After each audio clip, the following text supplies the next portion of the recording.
ജീവിതത്തിൽ സൽക്കർമ്മങ്ങൾ ചെയ്യുമ്പോൾ പാപം പൊറുക്കും. നമുക്കിത് പഠിക്കാം. ചില സൽക്കർമ്മങ്ങൾ പൊറുക്കുന്നത്, ചില പാപങ്ങൾ പൊറുക്കുന്നത്, നല്ല നല്ല കാര്യങ്ങൾ ചെയ്യുമ്പോൾ പാപം പൊറുക്കും. 2 ചെയ്താൽ ചില പാപം പൊറുക്കും.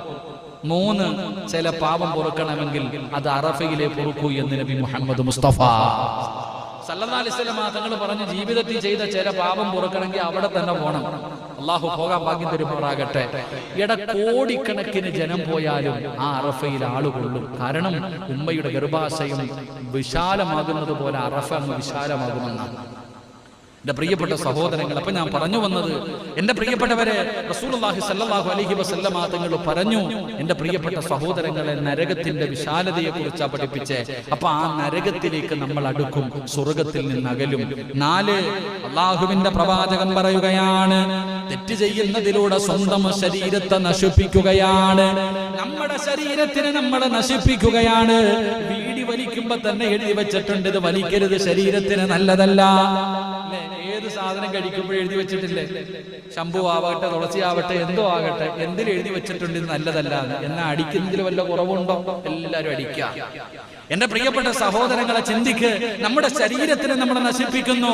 അള്ളാഹുവിന്റെ റസൂൽ അവിടെന്ന് പറയുകയാണ്, നിന്റെ ശരീരത്തിനെ നജസാക്കുകയാ, നിന്റെ ശരീരത്തിനെ നജസാക്കുകയാ. ഇത് ദുരന്തമല്ലേ സഹോദര? ഇതല്ലേ ഏറ്റവും വലിയ ദുരന്തം? അള്ളാഹുവിന്റെ റസൂൽ അവിടെന്ന് പറയുകയാണ്, അടുത്ത ദുരന്തം എന്തെന്നറിയുമോ? അള്ളാഹുവിന്റെ മലക്കുകൾ വെറുപ്പിക്കുകയാ. പാപം ചെയ്യുന്നതിലൂടെ പടച്ച റബ്ബിന്റെ മലക്കുകളുടെ ശാപം നമ്മൾ പിടിച്ചു വെക്കുകയാണ്. എന്റെ പ്രിയമുള്ളവരെ, നമ്മുടെ ചുമലിലിരിക്കുന്ന മലക്കുകളുണ്ടല്ലോ, അല്ലാഹുവേ നമ്മളെ സൂക്ഷിക്കാൻ അല്ലാഹു വിട്ടിരിക്കുന്ന മലക്കുകളുണ്ടല്ലോ. ഞാൻ കള്ളു കുടിച്ചാൽ ആ മലക്കുകൾ അത് കാണുന്നില്ലേ? ഞാൻ വ്യഭിചരിച്ചാൽ അത് കാണുന്നില്ലേ?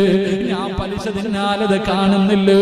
എന്റെ പ്രിയമുള്ളവരെ, ഞാൻ ഏതെങ്കിലും ഒരു പെണ്ണിന്റെ കൂടെ വ്യഭിചരിച്ചു കൊണ്ടിരിക്കുമ്പോ എന്റെ ചുമലിലിരിക്കുന്ന മലക്കുകൾ അതിന് സാക്ഷിയല്ലേ?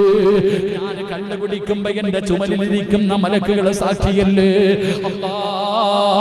പ്രവാചകൻ അവിടെ നിന്ന് പറയുന്ന, ഒരു മനുഷ്യൻ മരണപ്പെട്ടാൽ, ഒരു മനുഷ്യന്റെ മരണമെടുത്താൽ ആദ്യമായിട്ട് കരയുന്നതാരെന്നറിയുമോ? ആദ്യമായിട്ട് കരയുന്നത് അഹങ്കരിച്ച് നടന്ന ഒരു മനുഷ്യനങ്ങ് മരണപ്പെട്ട ഇടതുഭാഗത്തിരിക്കുന്ന മലക്കുകളുണ്ടല്ലോ. ഒരു നല്ല മനുഷ്യനാണ് മരിക്കുന്നതെങ്കിൽ ആ മനുഷ്യന്റെ മരണമങ്ങ് അടുക്കുമ്പോ, റൂഹ് പിടിക്കാൻ സമയമാകുമ്പോ, ആ മനുഷ്യൻ മരിച്ചു കഴിയുമ്പോ വലതുഭാഗത്തിരുന്ന മലക്കിറങ്ങി നിന്ന് കരയുകയാണ്. ചുമലിലിരിക്കുന്ന മലക്കുകൾ കരയുകയാ, അല്ലാഹുവേ, നല്ലവനായ സിറാജ് പോയല്ലോ അല്ലാ, ഞങ്ങളുടെ കൂട്ടുകാരൻ മരണപ്പെട്ടല്ലോ, അവൻ നിസ്കാരത്തിൽ ഞങ്ങളെ സാക്ഷിയാക്കിയവനാണ്, സാക്ഷിയാക്കിയവനാണ്, ഒരുപാട് സൽക്കർമ്മങ്ങളിൽ ഞങ്ങളെ സാക്ഷിയാക്കിയവനാണ്, അവൻ മരണപ്പെട്ടു പോയല്ലോ എന്ന് പറഞ്ഞുകൊണ്ട് മലക്കുകൾ കരയുകയാണ്. അല്ലാഹു മലക്കുകളോട് ചോദിക്കുന്നു, സിറാജിനെ നിങ്ങൾക്ക് അത്ര ഇഷ്ടമായിരുന്നോ മലക്കുകളെ?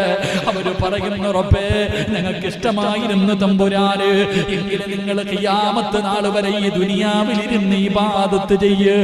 ആർക്ക് വേണ്ടി? കൂട്ടുകാരന് വേണ്ടി, നിങ്ങൾ ഇഷ്ടപ്പെട്ട കൂട്ടുകാരന് വേണ്ടി. ഖിയാമത്ത് നാൾ വരെ നിങ്ങൾ ഈ ഭൂമിയിലിരുന്ന് ഇബാദത്ത് ചെയ്യ്. മലക്കുകൾ ഇബാദത്ത് ചെയ്യുകയാണ്. ഖബറിൽ കടന്നാലും എന്റെ ചുമലിരുന്ന മലക്കുകൾ എനിക്ക് വേണ്ടി ഇബാദത്ത് ചെയ്യുകയാ. അല്ലാഹനെ മറന്നുകൊണ്ട് നടക്കുന്നവൻ മരിച്ചാ ചുമലിലിരിക്കുന്ന മലക്കുകൾ പറയുന്നു, അൽഹംദുലില്ലാഹ്, ഇവൻ ചത്തുപോയല്ല റബ്ബേ, ഇവൻ ചത്തുപോയല്ല റബ്ബേ, നിന്നെ സ്തുതിക്കുന്ന പടച്ചവരെ, ഇവനെ വെറുതെ വിടല്ലേ അല്ലാ, ഇവനെ വെറുതെ വിടല്ലേ അല്ലാ.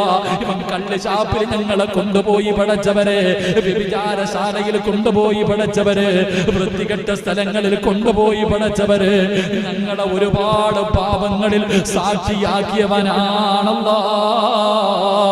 ഇവനെ വെറുതെ വിടല്ലേ അല്ലാ. നമ്മുടെ ചുമലിലിരിക്കുന്ന മലക്കുകളെ നമുക്ക് എതിരായി ദുആ ചെയ്യുമെന്ന് മുത്തുനബി അവിടെ പഠിപ്പിക്കുമ്പോ, അതിനേക്കാളും വലിയ ദുരന്തം എന്താണ്?